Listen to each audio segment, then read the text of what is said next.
అందరికీ నమస్తే. జూబ్లీహిల్స్ కాన్స్టిట్యున్సీలో బై ఎలక్షన్ భాగంగా ఇక్కడ పబ్లిక్ టాక్ తెలుసుకోవడం జరిగింది. ఇక్కడ పెద్ద మనిషి ఏం పేరు? నా పేరు ముజాహిద్. ఇక్కడ మహమ్మద్ ముజాహిద్ అన్న గారు ఉన్నారు. తెలుసుకునే ప్రయత్నం అన్న, ఎట్లా నడుస్తుంది జూబ్లీహిల్స్ లో బై ఎలక్షన్ రావడం జరిగింది? ప్రచారం ఎలా నడుస్తుంది? ఎటువైపు ఉంది? ప్రచారం అయితే బ్రహ్మాండంగా నడుస్తుంది. ఎందుకంటే ఇక్కడ యూత్ అందరూ కూడా డెవలప్మెంట్ కావాలని, ప్రజలందరూ డెవలప్మెంట్ కావాలని కోరుకుంటున్నారు అనమాట. ఎందుకంటే ఇప్పుడు 92 నుండి ఇక్కడ ఏం డెవలప్మెంట్ పనులు జరగలేదు. ఇప్పుడు మీరు ప్రతి స్ట్రీట్ లో చూడండి, ప్రతి చౌరస్తాలో అక్కడ నుండి వచ్చారు కదా, మీరు పార్క్ చూడండి, అంత చెత్త కుండీలాగా తయారైంది. మేము మాంగంటి గోపీనాథ్ గారికి ఎన్నోసార్లు చెప్పినాం, సార్ ఇక్కడ రోడ్స్ సరిగా లేవు, పార్క్ సరిగా లేదు అని అంటే, సరే చేస్తాను అన్నట్లే చెప్పిండు, కానీ ఒక్క పని కూడా చేయలేదు. కాబట్టి మేము ఇక్కడ ప్రజలందరూ అతని మీద చాలా కసిగా ఉన్నారు అనమాట. అతను దివంగత నేత చనిపోయాడు, అతని గురించి చెప్పడం వేస్ట్. కాబట్టి ఇప్పుడు టీఆర్ఎస్ వాళ్ళు ఏం చేశారంటే, ఇంతకుముందు టీఆర్ఎస్ అంటే మన తెలంగాణ అని అనుకొని 2 సార్లు గెలిపించుకున్నాం అన్నమాట. దాని తర్వాత ఈ టీఆర్ఎస్ పోయి బీఆర్ఎస్ అయింది. బీఆర్ఎస్ అయితే ఆ బొందలగడ్డలో వేసిండ్రు అనమాట. దాని తర్వాత ఇక బీఆర్ఎస్ కి పనికిరాని పార్టీ లాగా అయిపోయింది. ఇప్పుడు కేటీఆర్ వచ్చి రోడ్ షోలు చేసి ఈ పార్టీ మోసం చేస్తుంది, కాంగ్రెస్ ఇప్పటి వరకు పనులు చేసినన్ని పనులన్నీ కాంగ్రెస్ వే. ఇప్పుడు మొన్న 10 సంవత్సరాల ముందు ఆ తెలంగాణ గురించి ఇది అయ్యి తెలంగాణ ప్రజలందరూ తెలంగాణ వచ్చింది కదా, తెలంగాణ కూడా ఇచ్చింది ఎవరు? సోనియమ్మ. ఎందుకంటే సోనియమ్మ ప్రారంభం చేసిందే కాబట్టే మనకు తెలంగాణ వచ్చింది. అప్పుడు ఏం చెప్పాడు కేసీఆర్? అమ్మ మీరు తెలంగాణ ఇస్తే మీ కాపల కుక్కలాగా ఉంటాను, నేను చూసుకుంటుంటాను, దళిత ముఖ్యమంత్రి చేస్తాను, ఈ మైనారిటీస్ కి 12% రిజర్వేషన్ ఇస్తాను, అది ఇది చెప్పాడు. కానీ ఇప్పటి వరకు ఒక్క వాగ్దానం పూర్తి చేశాడా?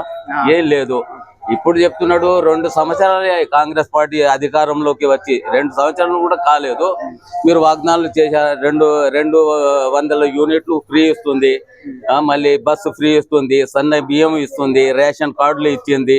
ఇంకా అవి కూడా షాదీ ముబారక్ మీరు పెట్టిన స్కీమ్లు కూడా కంటిన్యూగా చేస్తున్నారు. ఇంకా కొన్ని ఉంటాయి, బంగారం కానీ అది కానీ. ఈ పార్టీ కాంగ్రెస్ పార్టీ ఏ వాగ్దానం చేస్తుందో అది కంప్లీట్ గా చేస్తుంది. ఇక్కడ ప్రజలందరికీ కావలసింది నవీన్ అన్న. ఎందుకంటే ఈ జూబ్లీహిల్స్ కాన్స్టిట్యూన్సీలో మన శ్రీశైలం అన్న, మేము ఇక్కడ 92 నుండి ఇప్పుడు మన దస్తగిరి భాయ్ బస్తీ ప్రజలందరూ చెప్పినట్లు శ్రీశైలం అన్న ఇతడు పి జనార్దన్ రెడ్డి గారికి రైట్ హ్యాండ్ గా పనిచేస్తూ వచ్చాడు అన్నమాట కాంగ్రెస్ కే. చిన్నప్పటి నుండి అందరు ఇక్కడ బోరబండ, ఇప్పుడు యూసుఫ్ గూడలో ఏం లేకుండే, ఈ బస్తీలు అన్ని అప్పుడే వచ్చినాయంటారు. రహమత్ నగర్, కార్మిక నగర్, శివం పాపిరెడ్డి హిల్స్ అన్ని డెవలప్ చేసింది ఎవరు? పి జనార్దన్ రెడ్డి. ఈ బస్తీలో అయినాక ఆయన మన మాగంటి గోపీనాథ్ గారు ఏమో తెలుగుదేశంలో గెలిచి ఇందులో వచ్చారన్నమాట. ఆయన కాంగ్రెస్ మనిషి కాదు, బీఆర్ఎస్ మనిషి కాదు, ఆయన తెలుగుదేశం నుండి గెలిచి ఇక్కడ వచ్చాడు. పాపం ఆయన హెల్త్ బాగాలేండే చనిపోయాడు. ఆమె భార్యకి ఇచ్చారు టికెట్. ఆమెకి ఏం ఎక్స్పీరియన్స్ లేదు, ఆమె ఇంటి మనిషి. ఓదార్పు యాత్ర చేసుకుంటే ఇప్పుడు ఆమె ఇది కంటిన్యూ చేస్తుంది, ఆమె టికెట్ ఇచ్చారని. అంటే ఇప్పుడు ఆమె భార్య చేసింది కాబట్టి మన సింపతితో. ఇగో ఇక్కడ ఏంటిదంటే మనుషులకు సింపతి అంటే చాలా మంది ఉన్నారా. మా అన్నయ్య కూడా మొన్న మంచిగానే ఉండే, ఈ కరోనాలో చనిపోయాడు. ఇక అందరికి ఇలాగే సింపతి అంటే, ఇప్పుడు మొన్ననే ఇక్కడ పక్కన మనిషి 42 సంవత్సరాలే, 4 బిడ్డలు ఉన్నారు, 4 కొడుకులు ఉన్నారు, చనిపోయాడు హార్ట్ అటాక్ వచ్చి. ఆయన తమ్ముడే. ఇటువంటి వాళ్ళు చాలా మంది ఉన్నారు. ఆయనకేమి కోట్లు ఆస్తి ఉన్నది, సంపత్తి ఉన్నది, పిల్లలకు అన్ని ఉన్నాయి. సింపతి దేని గురించి? ఇక్కడ రాజకీయం చేయాలంటే ప్రజలకు అభివృద్ధి గురించి, వాళ్ళకు సహాయం చేయాలి, వాళ్ళకు నిలబడాలి. అయితే మాకు ఎలాంటి అంటే నవీన్ యాదవ్ అటువంటి యంగ్ డైనమిక్ లీడర్ కావాలి, పని చేసేవాడు. ఆయనకు 3 సార్లు ఆయన కాంటెస్ట్ చేశాడు, కొద్ది ఓట్లతో ఓడిపోయాడు. ఇండిపెండెంట్ గా 20,000 సాధించాడంటే చాలా గొప్ప విషయం కదా. ఆయన ఓడిపోయినాక కూడా మనుషుల్లోనే ఉంటూ పని చేస్తూనే వచ్చాడు అనమాట. కాబట్టి ఈ గడ్డ ఇప్పుడు జూబ్లీహిల్స్ గడ్డ నవీన్ అడ్డగా మారుతుంది. నవీన్ అన్న ఒక్కసారి గెలిచినంటే మనం ఈ 3 సంవత్సరాలు ఉంది కదా, ఈసారి గెలిపించుకొని అతన్ని చూద్దాం. 3 సంవత్సరాలు పని చేయకుంటే మీరు వేరే పార్టీకి అవకాశం ఇవ్వాలి కదా.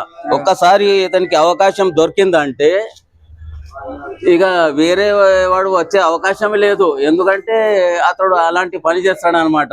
ఎందుకంటే నవీన్ అన్న అంటే ఆయనకి ఇంట్రెస్ట్ ఉంది, పబ్లిక్ లో ఉండి పబ్లిక్ కి సహాయం చేయాలని. ఆయన స్టూడెంట్ లీడర్స్ అప్పటి నుండే ప్రజల్లో ఉంటూ వస్తున్నాడు అనమాట.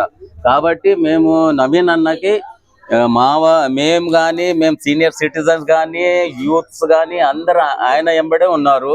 కాబట్టి మీరు చూడండి, ఆయన చాలా గొప్ప మెజారిటీతో ఈ ఎలక్షన్ గెలవబోతున్నాడు. అంటే ఇప్పుడు కేటీఆర్ గారు ఏమంటున్నారు? కేటీఆర్ ఇది రోడ్ షోలకే వస్తాడు అంతే, ఆయన చేసింది ఏం లేదు. కేటీఆర్ రోడ్ల మీద వస్తాడు, రోడ్ నుండి పోతాడు అనమాట.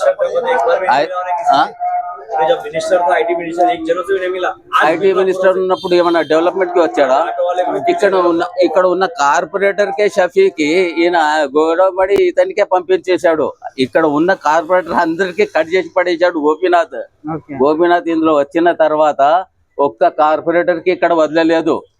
కిలాడి మనోహర్ కి కట్ చేసి పడేశారు, షఫీకి కట్ చేసి పడేశారు. ఎంతో మంది ఎర్రగడ్డ వాళ్ళని అందరు చేసి ఇప్పుడు అతడు ఇచ్చిన టికెట్ మీద గెలుచుకున్న వాళ్ళని కూడా వదలలేదు.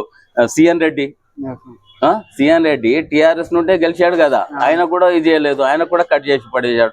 ఇతని రాజకీయం ఏంటిదంటే ఆయనకి ఎవరైతే ఇది ఉంటారో వాళ్ళకే పెట్టుకోవాలి, వేరే వాళ్ళను కట్ చేసే డివైడ్ అండ్ రూల్ పాలసీ ఉండన్నమాట. అతనిది డెవలప్మెంట్ పాలసీ కాదు. కాబట్టి మనకు నవీన్ అన్ననే కావాలి. ఎందుకంటే ఇక్కడ ప్రజలందరూ డెవలప్మెంట్ చూస్తున్నారు, డెవలప్మెంట్ కావాలి.